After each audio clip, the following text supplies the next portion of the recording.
Uh, Welcome to the session leading TM in my entity. All right, so it's 11:15 since we're a bit delayed. It's just 30 minutes keynote.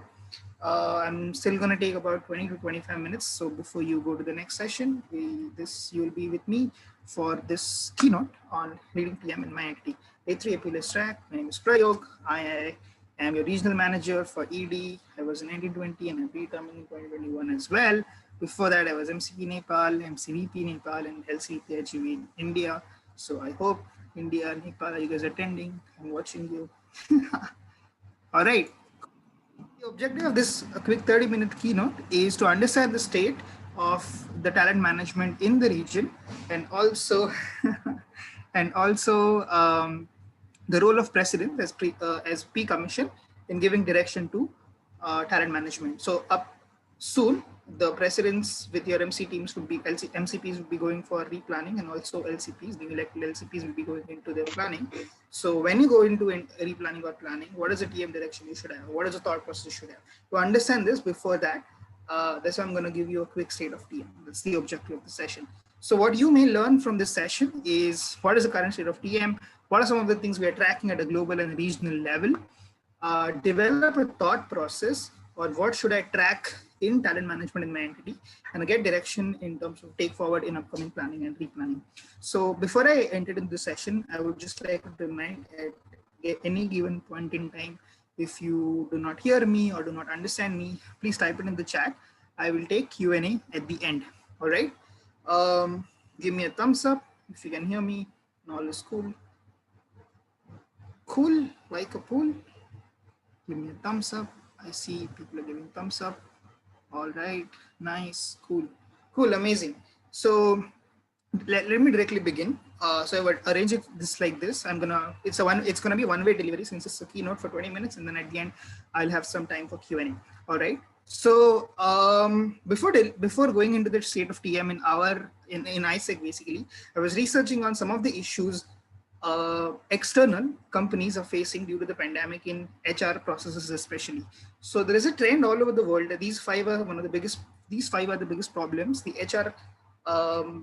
HR industry is facing altogether, or HR in different companies is facing. Is first and foremost thing is the mental health and the well-being of employees. Second thing is managing remote work. We are all doing that. Third thing I want to mention is that lack of agility in HR systems and processes. Since we have adapted to remote work, since the way we work has changed a lot and is changing a lot due to pandemic, organizations are discovering that they are not as agile to change their HR processes and system in the speed they would want for optimal recovery and for ensuring their employees are well taken care of. So this is one of the biggest issues HR industry is facing. Fourth thing is employee communication and engagement. And all of you would agree. Yesterday, I was taking a root cause analysis workshop, and almost all LCPs mentioned that they're facing membership engagement issues in their entity. So this is something we're experiencing in ISEC as well, but this is not just in ISEC.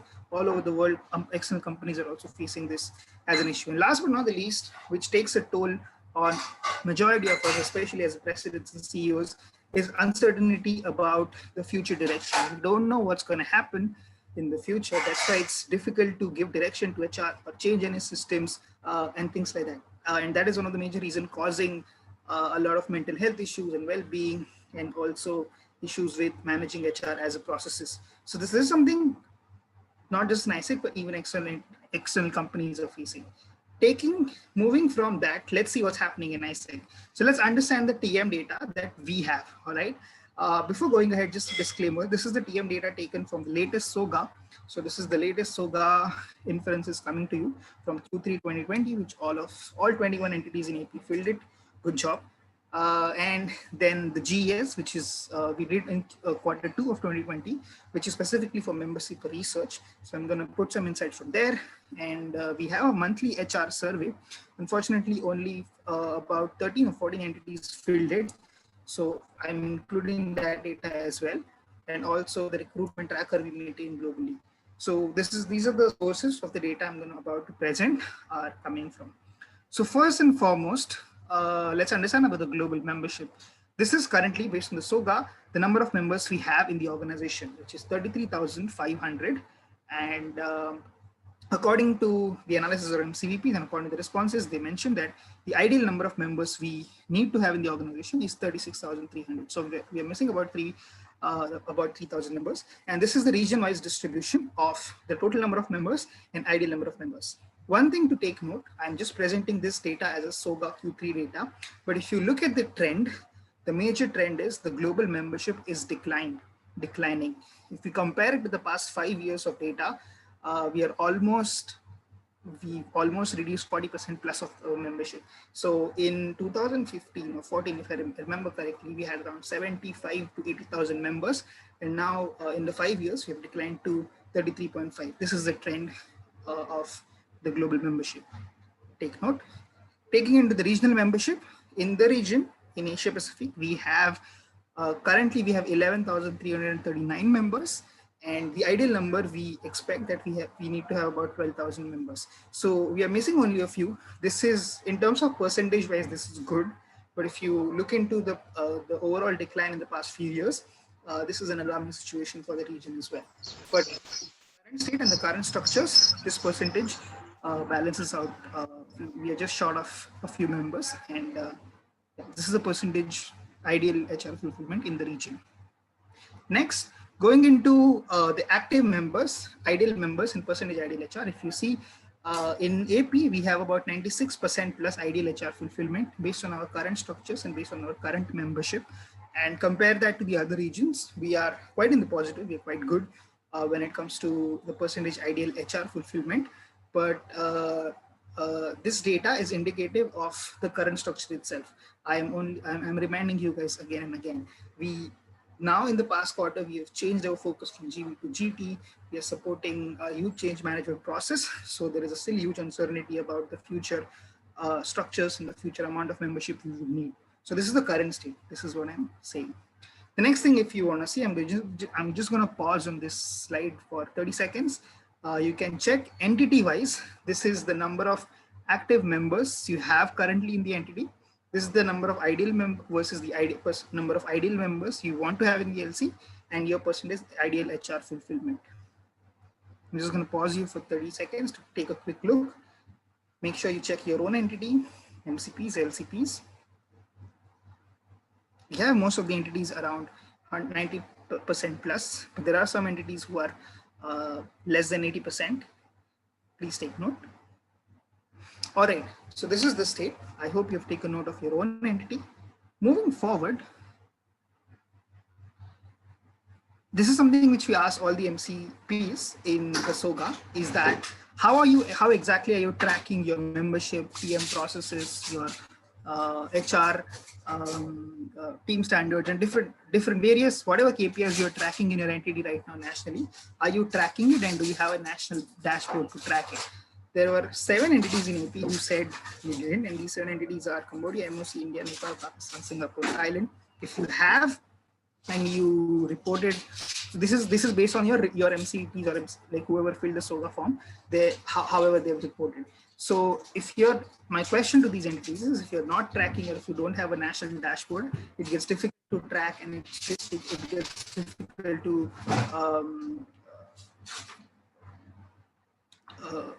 set it as a behavior in RNR or in, if you're nationally tracking it, then please have a dashboard. This is something we are encouraging entities. So this is just one reporting. Third, another thing we tracked in SOGA is the education cycle. How entities are taking care of their educations, and do they have like a national direction, or do they have a national education cycle with a proper framework? 5 entities in AP said they do not have. So, and the 16 entities which have. 16 entities, good job, but 5 entities, make sure that you have like a proper national education cycle and the framework delivered. So entities are Nepal, Pakistan, Singapore, Sri Lanka, and Taiwan. So make sure that you have a national LCPs and MCPs, please take note. This is based on your reporting in SOGA. Another thing which we asked, and this is very interesting, I want all of you to take note, is that we asked that what are the different things you are tracking for team leaders across departments. So all team leaders, including your MCPs, including LCPs, including the team leaders in an LC level, what are the different things are you tracking for for measurement for delivery of your team leaders inside the team. So we have 57% team leaders tracking team standard implementation. We have around 66% team goal achievement. Team leadership pipeline is 57%. Membership retention is 19.05%, NPS is 52%, and TM process implementation is 19.5%. There are certain alarming things over here. Compared to the global average of these same criteria, AP is very low in tracking membership retention rate and even team standard implementation. Rest, we are actually quite good. For example, NPS is one of the best in NPS, or even the team goal achievement is one of the best in the overall global membership. But to track membership retention rate and team standard implementation, AP is lacking a lot. So a question to MCPs and LCPs, are you tracking your team standard implementation, and do you have retention measurement strategies? Very few entities have answered yes. And this is something I'm going to come to once again. The next thing is overall ISEC experience. Now this data is from GES, just a disclaimer that the GES 2020, which we are taking this data from, was filled by 1,964 people only from AP. So the response rate for this GES from AP was about 17%. Sadly, this is the average response rate we get across all GESs. It has never been more than 20%. It always varies between 15 to 20%. So the qualitative tracking of membership data is not happening at a regional or global level because of the low response rate. So this is another thing for MCPs to take note on, is that are you at least tracking it nationally and reporting it globally properly? Otherwise, we won't have that sort of a qualitative data to work on. Looking at the NPS itself, around 55% are active promoters of ISEC. The rest are neutral or negative. So you can check all of this. I will give you the links. I mentioned it in the slide, but this is the current NPS of Asia Pacific. There's 55.8% of members say that they are likely to promote ISEC experience to their peers. Next, going into what exactly affects or influence their current ISEC experience. So this is what I'm talking about from GES data, is that majority of them stay in ISEC, and maximum thing which ISEC influence is their personal development, knowledge and guidance. Some of the less important thing or less influencing thing they stay in ISEC for is their job description responsibilities and professional development. So this is something we need to take care of. Are we giving them our membership? This is a question you need to ask yourself. Are we allowing members to grow professionally in their experiences or not? This is something we need to take care of. And also, if personal development and knowledge and guidance is at top 2, then is our membership value proposition and the delivery of membership experiences taking care of these two critical elements which influence an ISEC experience? Next thing we check, this is very interesting. I'll not go into much detail. You can check this data for yourself. I'm going to give you guys a link. But one thing I would want to put your attention, this was the research we did, is that how longer an ISEC experience is a perfect timing for an ISEC experience. Do you think can a full-fledged ISEC experience be delivered within 3 months, within 4 months, within 6 months, or within 12 months? So if you see, majority of the people are tending towards 6 months and lesser 6 months experiences. So this is another question we need to ask ourselves, like, are we aiming for longer team experiences, but majority of our membership is saying that 6 months or a less than 6 months experience is good enough for leadership development? So can we shorten the amount of experiences, or can we develop the powerful leadership experience in 6 months or a lesser term? And this is, you can filter this in Google Analytics by people who answered the survey. So this is another interesting thing. Take note. And another last interesting thing from GES is the time spent on ISEC work. If you see, there is a curve. Forget the outlier, which is more than 40 hours. This is majorly RO, AI, MCPs, who are like a full-term ISECers. But if you see, average 10 to 19 hours of work per week is considered like a decent, like number of people who feel satisfied. We correlated data of time spent into ISEC work and also number of people, percentage people feel satisfied with their ISEC work.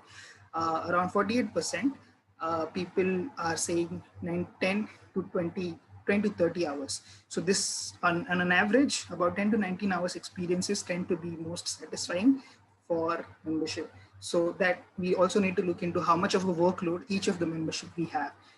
Because with the global membership decline, if we have less members and if we give them more work, they may not feel satisfied. Like if you see there is a dip here, if we give them more than 30 hours of work per week.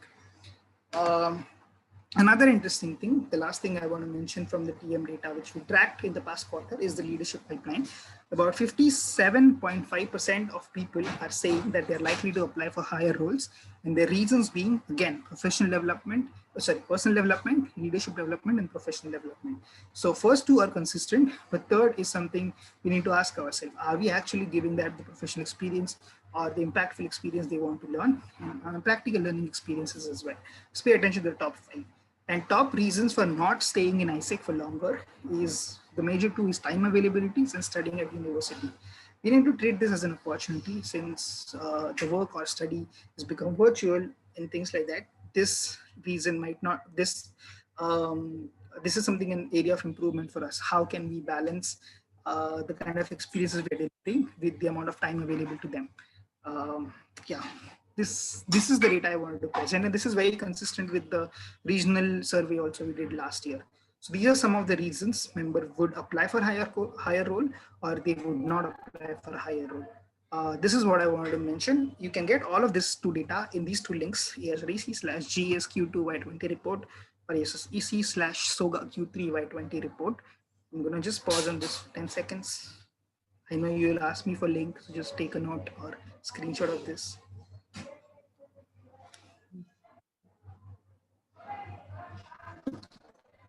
All right. I hope you have taken note.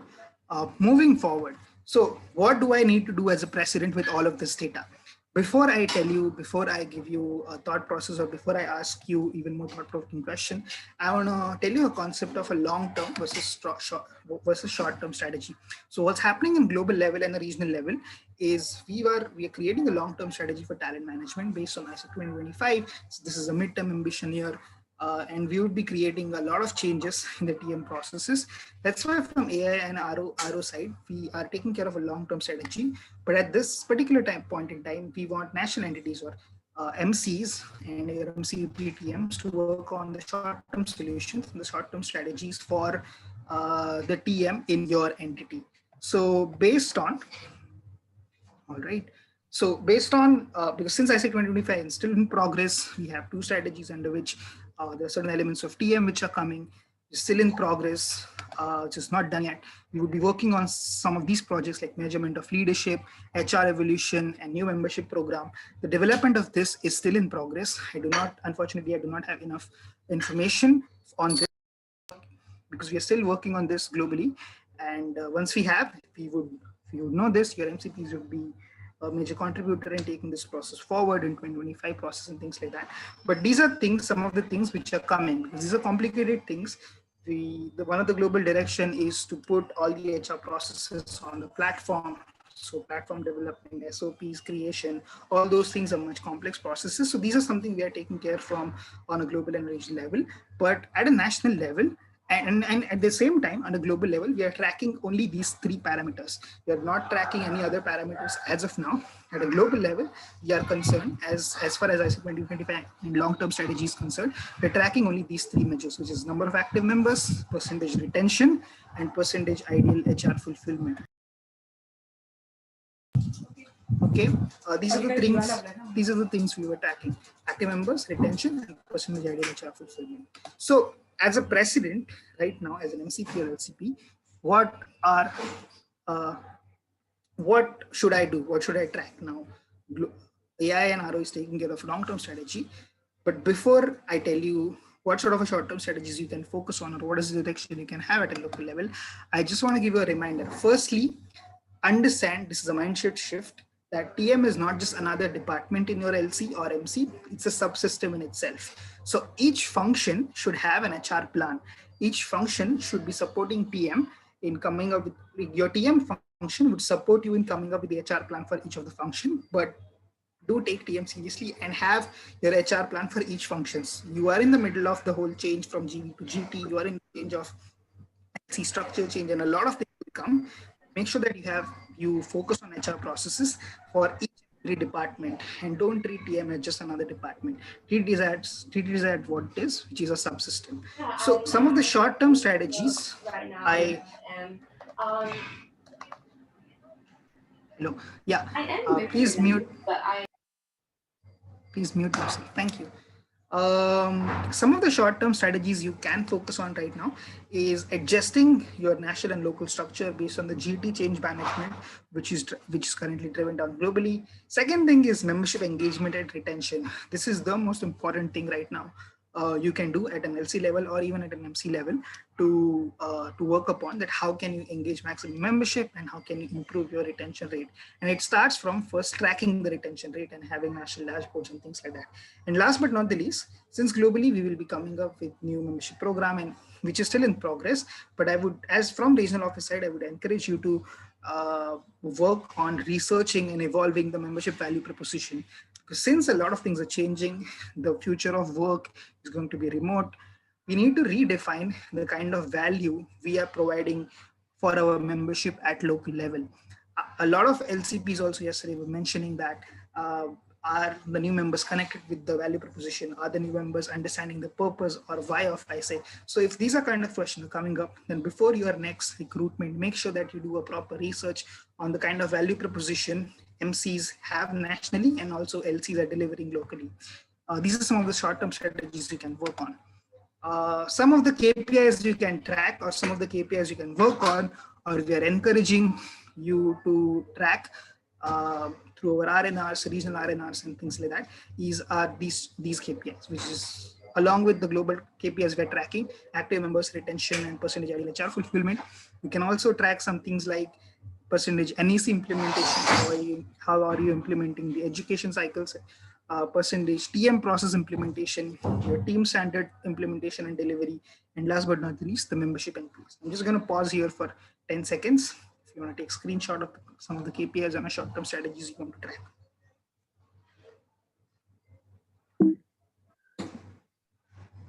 All right.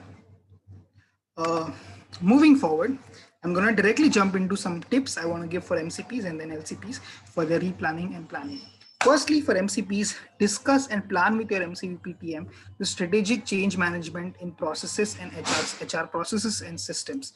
Since our product focus is changing, since currently we are focusing on BD, new revenue streams and revenue stream generation and other national engagement initiatives and things like that, please discuss and plan with your MCP team how does this affect the overall structure, overall HR processes, and evolve those systems.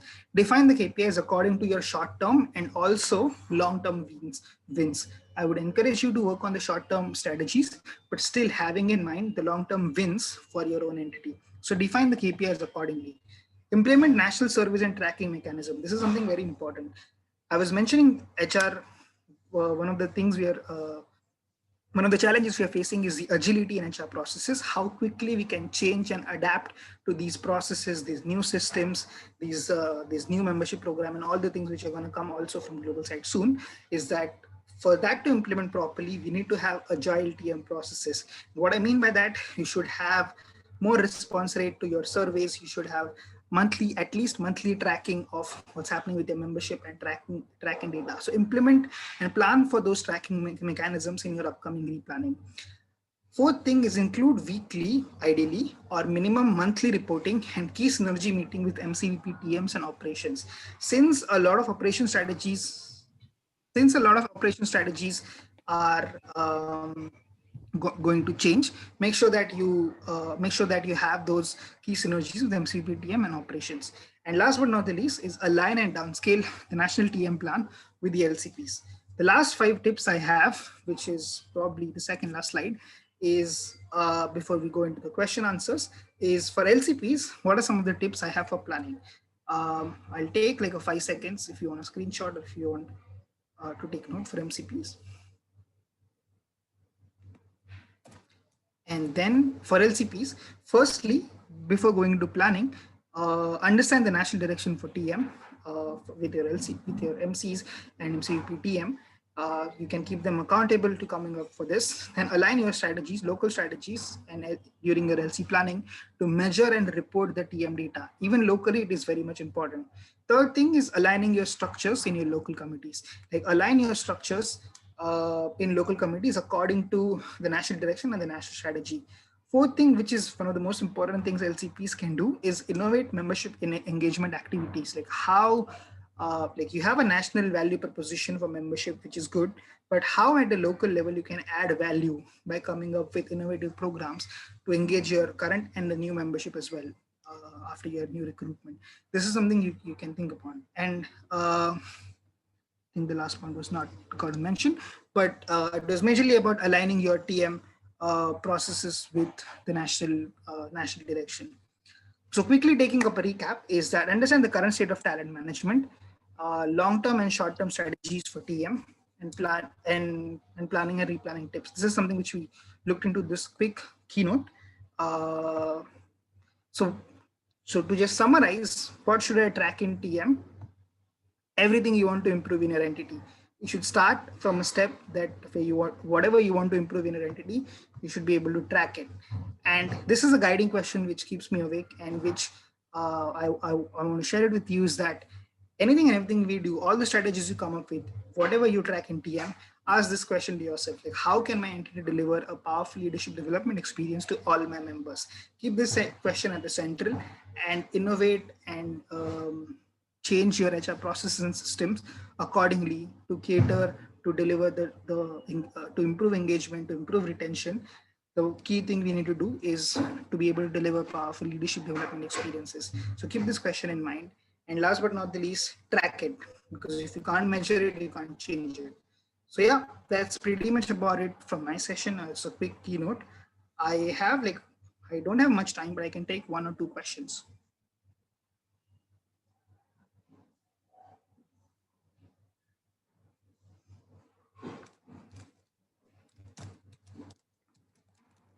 Does anyone have any question? You can type it or just unmute and ask.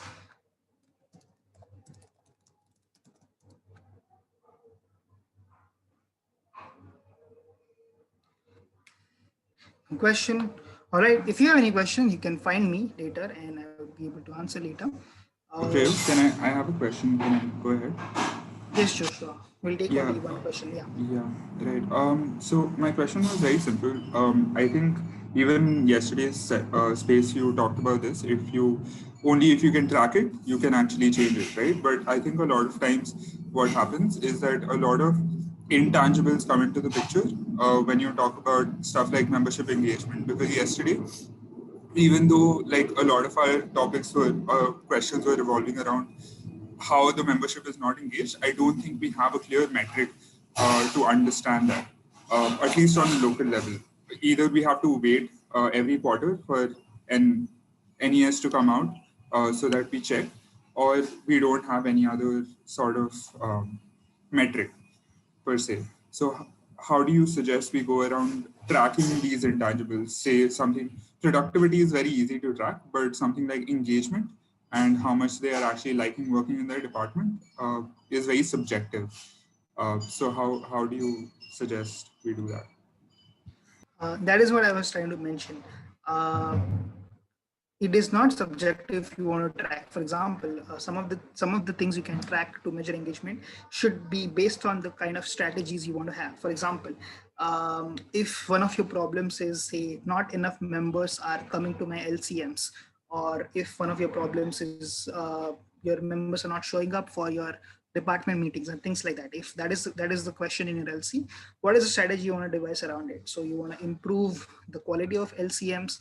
Do you want to improve, do you want to lessen the amount of LCMs you do? Or depending on your strategy, for example, do you want to like if you have any new initiatives, for example, if you have some I don't know, like a cleanup drive which you come up with, or any activity, engagement activity which is outside of the work, or which is even part of the work, you want to track, like attendance of members in your meetings and things like that, you want to track.